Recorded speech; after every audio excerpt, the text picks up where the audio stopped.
आना शुरू कर देता है। ऐसे ही त्रिगुण अहंकार के द्वारा इस सृष्टि की रचना होती है।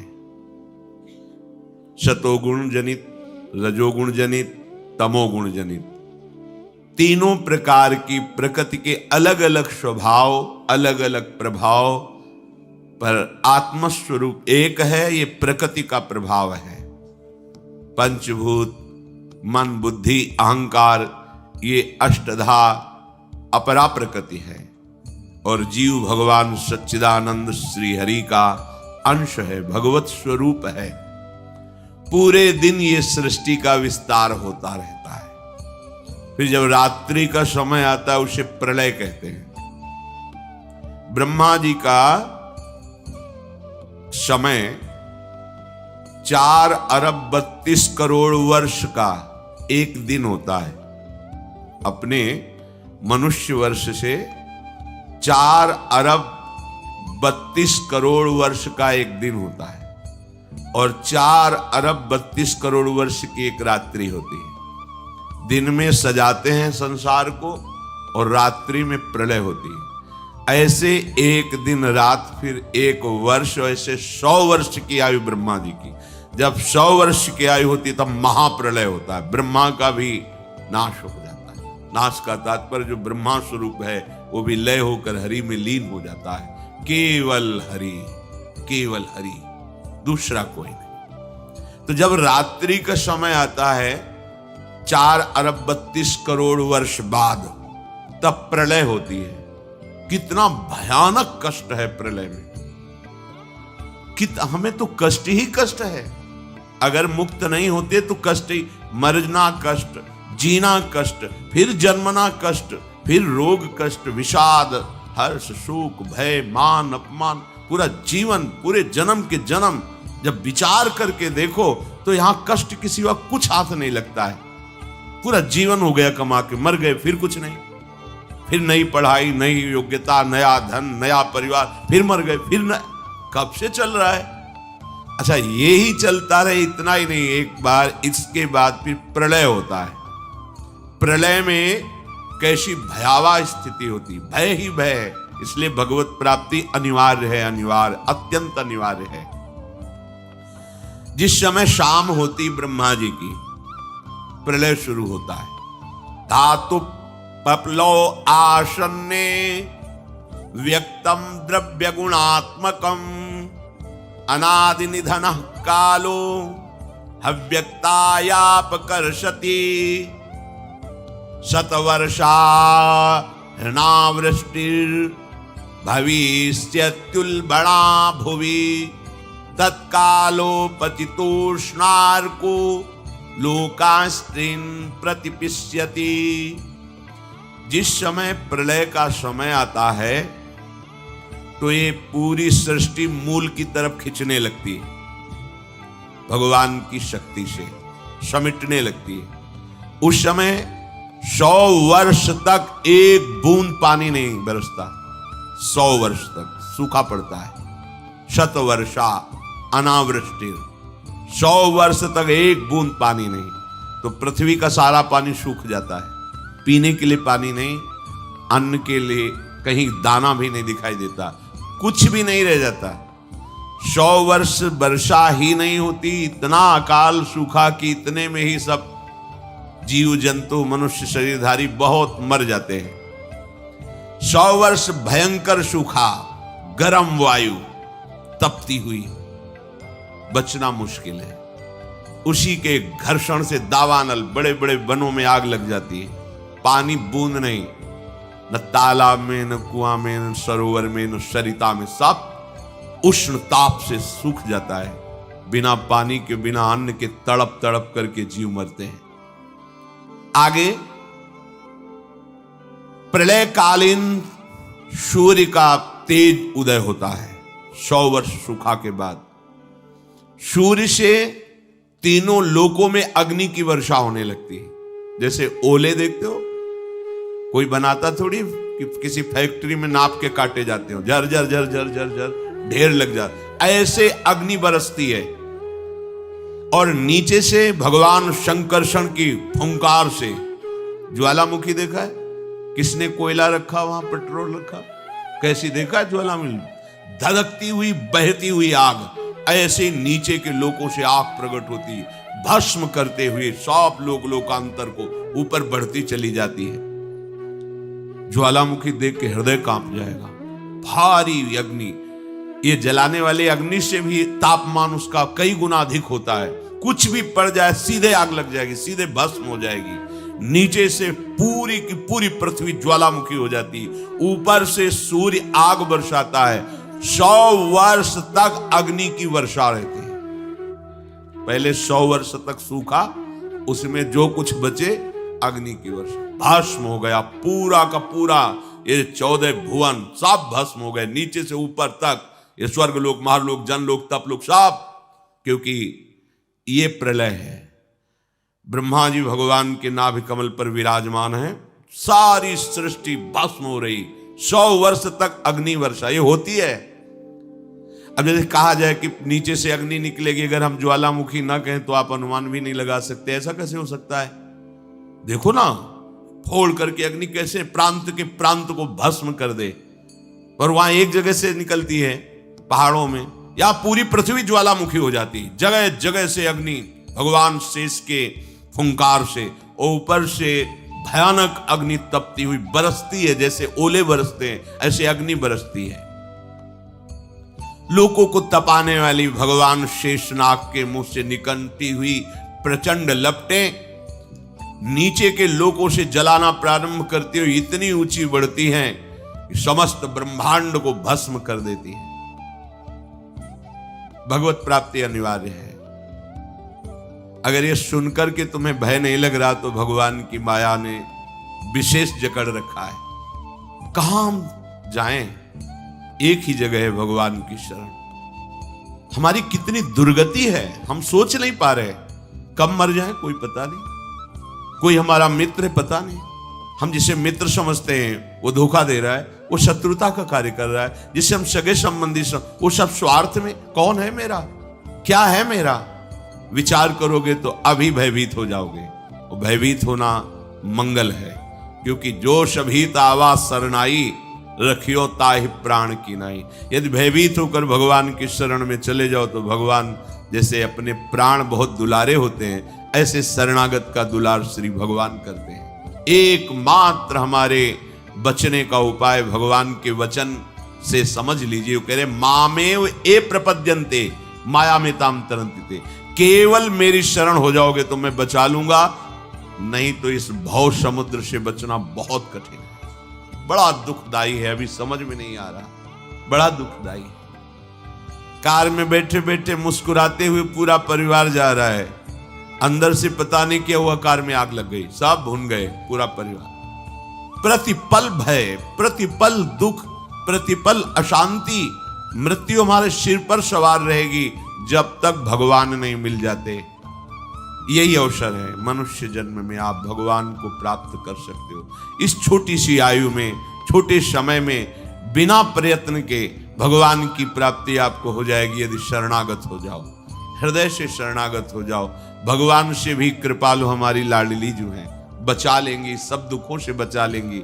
निकुंज में किसी भी महाप्रलय की अग्नि का प्रवेश नहीं होता, चिदानंद धाम है। किंचन मात्र माया पवन का प्रवेश नहीं है, ब्रह्मा के द्वारा रचित नहीं है, शेष भगवान के फण पर नहीं है, चिदानंद धाम है। वहां हमें बुला लेंगे श्री, और वहां बुला के लेंगे। हम पहुंच चुके हैं, बस सावधान हो जाए, पीछे न लौटे। तो हम आ गए हैं, श्री जी के दरवाजे पे आ गए हैं। और जो इस द्वार पे पड़ रहता है वो फिर निहाल हो जाता है। महारानी जी के द्वार पे आ गए। घर पे इसलिए नहीं कह रहे अंदर कि अभी नेत्र खुले नहीं है तो तुम देख नहीं पा रहे हो, कहोगे कहाँ श्री जी हैं। तो अभी दरवाजे पे आ गए, इतना विश्वास कर लो और निरंतर रसिकों की आज्ञा में रहो। एक कदम भी आज्ञा के विमुख न रखो तो बिना किसी प्रयास के तुम्हें श्री जी की प्राप्ति हो जाएगी, पक्का मान। बिना प्रयास के, बस तुम्हारे अंदर एक धारणा बन जानी चाहिए, अब आज्ञा के बिना हमारा कदम नहीं बढ़ेगा। अब जो ही कहें करें हम सोई, बस। इसके परिणाम स्वरूप लाडली जी आपको कृपा करके अपने निकुंज में बुला लेंगी। जहां माया का प्रवेश ही नहीं है। ये सब मायाकृत सृष्टि का प्रलय होता है। बोलो 100 वर्ष तक हाहाकार मच गया, नीचे से अग्नि, ऊपर से अग्नि, और 100 वर्ष पानी नहीं गिरा तो सब सूखा। अब कौन बचा? सब भस्म हो गया। अकाल में ही 100 वर्ष में सब स्वाहा हो गए। जो कुछ बचे वो अग्नि की वर्षा से नष्ट हो गए।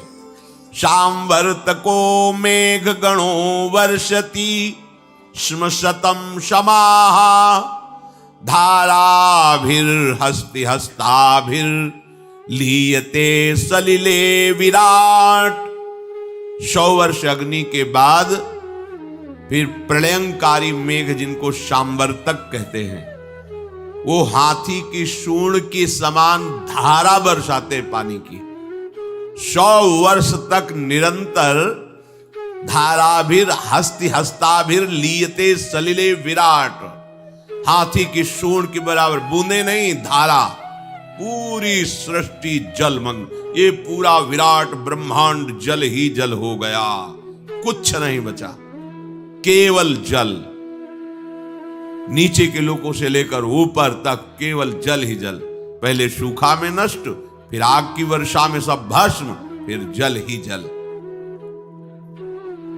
उस समय ब्रह्मा अपने ब्रह्मांड को छोड़ करके उस कमल पर विराजमान होते जो भगवान के नाभि में विराजमान है। ये रात्रि हुई ब्रह्मा जी की, सो गए, सब नष्ट हो गया। वायु पृथ्वी की गंध को खींच लेती, जिससे पृथ्वी भी नहीं रह जाती, वो जल रूप हो जाती है। और वही वायु जल के रस को खींच लेता है, तब जल अपने कारण अग्नि में समा जाता है और अग्नि को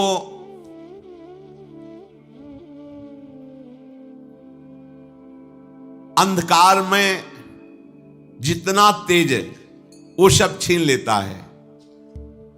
अग्नि वायु में लीन हो जाती है, वायु रूप हो जाती है। वायु की शक्ति को, प्रवाह को आकाश छीन लेता है, वो आकाशमय हो जाती है। तदनंतर ईश्वर आकाश के गुण शब्द का हरण कर लेता है, तो तामस अहंकार में लीन हो जाता है। इंद्रियां, बुद्धि राजस अहंकार में, मन सात्विक अहंकार में, ये महाप्रलय हो गया। अब कुछ नहीं बचा। जब पूरी ब्रह्मा जी की आयु हो जाती है तो अहंकार महातत्व में लीन हुआ। महातत्व मूल प्रकृति में, मूल प्रकृति ब्रह्म में, अब केवल ब्रह्म बचा। न ब्रह्मा बचे, न ब्रह्मांड बचा, सब नष्ट हो गया। महाप्रलय, प्रलय रात्रि ब्रह्मा की, महाप्रलय ब्रह्मा का विनाश। ये सृष्टि स्थिति संहार करने वाली भगवान की अचिंत्य माया है। ये रहट जैसे चलता है ऐसे चलती रहती, कभी दिन कभी रात, कभी प्रलय, कभी सृजन और कभी महाप्रलय। ये बात सुनकर के बड़ा भय लगता है, कैसे निकले इस माया से। यथैता मईश्वरी मायाम दुस्तरा मकृतात्म भी तरंत्यंजा स्थूल धियो महर्षि इदमुच्यताम। हे महर्षियों, ये माया की बात सुनकर तो बड़ा डर लग गया। यही शास्त्र का प्रभाव होता है, संतों का प्रभाव होता है कि जिस डर में तुम सुखी होकर खेल रहे हो उसमें वास्तविकता का तुम्हें भान हो जाए और भाग पड़ो भगवान की तरफ। एक महान लाल स्वामी हुए हैं पूर्व में, तो पहले ब्याह के लिए जाया जाता था तो राजकुमार की तरह अस्त्र शस्त्र पूरा। जब ब्याह के लिए पाग बांध करके गए और भावर का समय आता है तो उस जो विद्वान पाणी ग्रहण संस्कार कराने के लिए गए थे पंडित जी, उन्होंने कहा लाल जी सावधान। तो उनका सावधान का मतलब, बोले अब आप पाणी ग्रहण संस्कार करने जा रहे हैं भावर, अब आप गृहस्थ बंधन में बंधने जा रहे हैं, उनके कुछ नियम हैं। वर की तरफ से कुछ 7 वचन, लड़की की, बड़ा शास्त्रीय विधान रहता था। तो अभी हम बंधे नहीं हैं, नहीं। अब भावर फेरने जा रहे हो, पाणी ग्रहण संस्कार होगा, आजीवन के लिए तुम्हें ये बंधन स्वीकार किया करना पड़ेगा। जो ब्याह वह लघु शंका लगी है, उनका नहीं, पाणी ग्रहण के बाद बोले अब लगी है तो लगी। पहले अच्छा, पहले बाथरूम की व्यवस्था नहीं थी, बाहरी तो दूल्हा है तो एक दो लोग गए, उनका भाई लघु शंका तो कर ले, बस वो संकय निवारण के लिए वहीं सब अपना पाग वाग उतारा। बोले जब सावधान तो सावधान, अब क्या बंधना। बहुत बड़े संत हुए। एक बार तुम्हारी समझ में आ जाए कि तुम जिसे सुख समझते हो वो दुख में कूदने जा रहे हो, वो बंधन है। अगर गृहस्थी में भी जाओ तो हरि का आश्रय लेकर भजन करते हुए जीवन व्यतीत करो, नहीं तो बहुत दुख भोगना पड़ेगा। मरना कोई समस्या का हल नहीं है। जे अपने अज्ञानी लोग सोच लेते हैं चलो मर जाएंगे, झंझट खत्म हो जाएगी। नहीं नहीं, ये झंझट मरने से खत्म। मरना क्या है? एक स्वप्न है, आंख खुलेगी फिर नया जन्म, फिर नया प्रपंच, फिर नया दुख। कैसे कैसे दुख है। शरीर है पर चल नहीं सकते, एक कदम भी उठाना है तो दूसरा। कैसा जीवन, पूरे जीवन आंख नहीं है, कुछ देख नहीं पा रहे, कान नहीं, कुछ सुन नहीं पा रहे, जवान नहीं, कुछ बोल नहीं पा रहे। खाने की व्यवस्था है, लीवर फेल हो चुका है। लीवर बढ़िया है, भोजन की व्यवस्था नहीं। देखो ना, भोग भोग रहे हैं, तृष्णा बढ़ रही है, कामना बढ़ रही है। तृष्णा कामना से पीड़ित होकर अधर्म आचरण किया, जेल भोग रहे, नरक भोग रहे।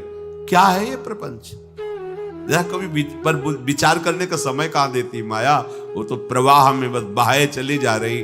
बड़े भाग्यशाली जन हैं जिनको सत्संग मिलता है, शास्त्र स्वाध्याय मिलता है और विचार करने का अवसर मिलता है।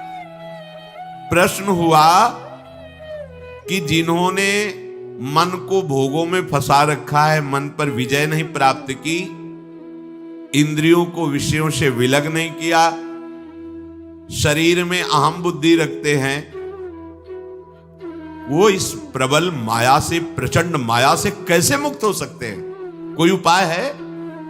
जिनका मन वश में नहीं हुआ, जिनकी इंद्रियां भोगों में लगी, शरीराभिमानी हैं, हम सब इसी कोटि के हैं। देख लो ना, बातें चाहे जितनी बनाओ, शरीर को हम अपना स्वरूप मानते हैं, मन इंद्रियों के भोग को हम अपना सुख मानते हैं। कितना बड़ा अज्ञान है। इंद्रियां भोगों को भोग रही हैं, मन भोगों का संकल्प करवा रहा है, शरीर चेष्टाएं कर रहे, फंस आप रहे हो। आप कहीं भी नहीं है भोग में, पर फंस आप रहे हो। यही माया फंसाए है। आपको किसी भी भोग की आवश्यकता नहीं, आप चिदानंद सुख स्वरूप हैं। ये भुला देना ये माया कार्य है, और ये स्मृति आ जाना भक्ति का कार्य है, ज्ञान का कार्य है। गीता सुनने के बाद नष्टो मोहा स्मृति लब्धा, अपने स्वरूप की स्मृति आ गई, भगवत स्मृति जागृत हो गई। तो इनका कैसे माया से मोक्ष हो सकता है? जो शरीराभिमानी हैं, मन निग्रह नहीं किया, इंद्रियों के भोगों में जो रमण कर रहे, तो बोले पहले विचार करना चाहिए। विचार शब्द सबसे पहले आया। अच्छा, ये विचार कहां से प्रकट होता है?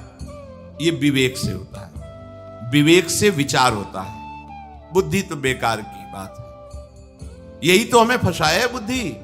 यही तो निश्चय करती इसमें नहीं उसमें सुख है, वहां उस पद में सुख है, उस संपत्ति में। यही तो बेईमानी कर रही बुद्धि। अब बुद्धि के ऊपर कोई बैठे तब समझ में आए, वो है विवेक। और ये विवेक केवल साधु संग से मिलता है। बिन सत्संग विवेक न होई, और सत्संग केवल भगवत कृपा से मिलता है। ये आपके प्रयास से नहीं, आपके भाग्य से नहीं है। बिनु सत्संग विवेक न होई, और राम कृपा बिनु सुलभ न सोई। सत्संग मिल गया, मानो हमारे ऊपर भगवान की विशेष कृपा हो गई। अब इस विशेष कृपा में विवेक जागृत होता है, फिर उससे विचार होता है। कहते विचार करके देखे कि ये जो स्त्री पुरुष का आकर्षण है, अनादिकाल से ये चला आ रहा है। प्रकृति का पुरुष के प्रति आकर्षण, ये संसारी मनुष्य इसी आकर्षण में सुख की भावना से दुख में बंधता चला जाता है। बहुत बड़ी विचित्र लीला भगवान की है। बहुत, इसीलिए चूंकि जो जिनका विवेक जागृत हो देख के वो कांप जाते हैं। कितनी विचित्र लीला है। किसी एक जगह साधक रहते थे, भ्रमण के समय की बात है। दोष दृष्टि मत करना, माया का प्रभाव ही ऐसा है।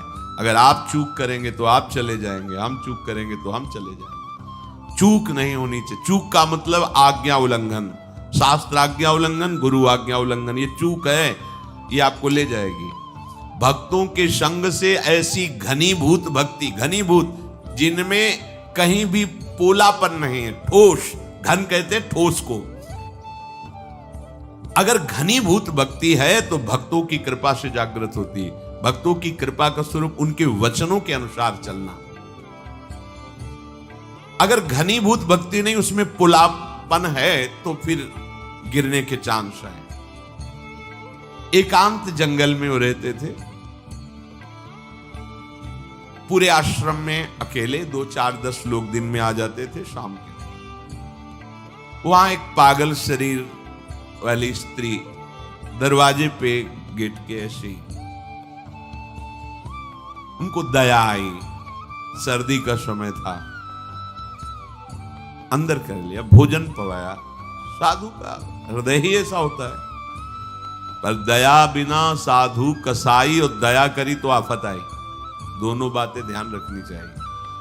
दया, अगर भगवद स्मृति चल रही है तो तुम्हारी ठीक है, और अगर भगवद स्मृति में बाधा पड़ जाए तो दया छोड़ के तुरंत भाग पड़ना चाहिए। याद संभालनी चाहिए। याद गई तो दया फंसा देगी, बस ध्यान रखना। यही दया फंसा दिया भरत जी को। भगवान की याद भूल गए, हिरन की याद आ गई। अब दया खतरनाक हो गई। दया नहीं तो साधु कैसा? दया बिना साधु कसाई, और दया करी तो आफत आई। ध्यान रखना। भगवान भी सावधान कहते हैं, करुणा करो सब पे, दया पर निर्ममो। निर्मम होकर ममता नहीं होनी चाहिए। अगर ममता हुई तो चूक हो गई, फिर तो गए। अब उनको ऐसा करना चाहिए, कंबल दे देते, भोजन दे देते, उसको विदा कर देते। पर ऐसा नहीं हुआ, त्रुटि हो गई।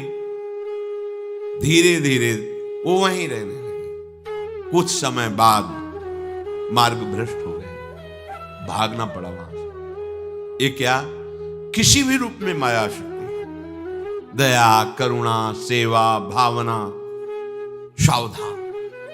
अगर विवेक है, विचार है, तो आज्ञा पर चलो, शास्त्र आज्ञा पर चलोगे, कहीं कोई बाल बांका नहीं। शास्त्र आज्ञा करता है, बलवान इंद्रिय ग्रामो विद्वानमपि कर्षति।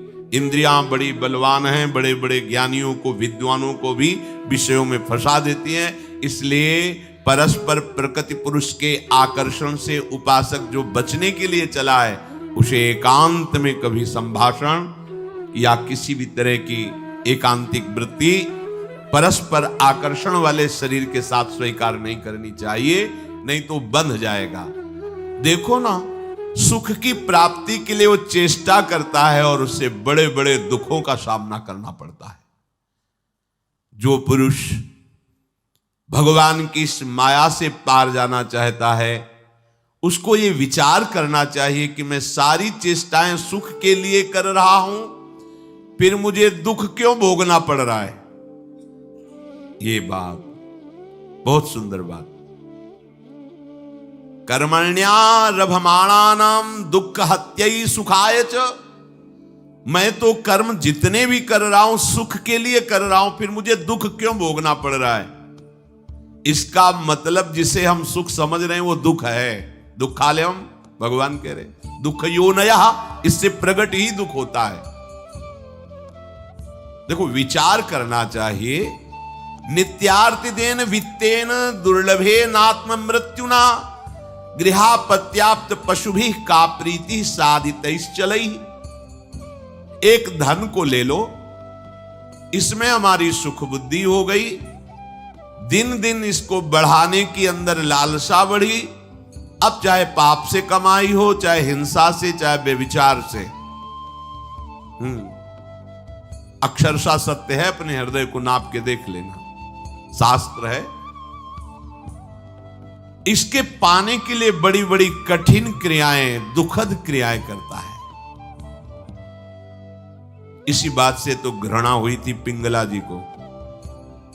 जनकपुरी में, विदेहराज की नगरी में ये वैश्यावृत्ति करती थी, अपने शरीर को बेच करके धन कमाना। शरीर को सजा करके दरवाजे पे बैठी, जो व्यक्ति आता सोचती मेरे ही पास आ रहा है, मुझे धन प्रदान करेगा। 12 बज गए, रात्रि तक कोई नहीं आया। हर व्यक्ति को इसी भावना से देखती, जल गया हृदय, एकांत से धिक्कार है मेरे इस जीवन को।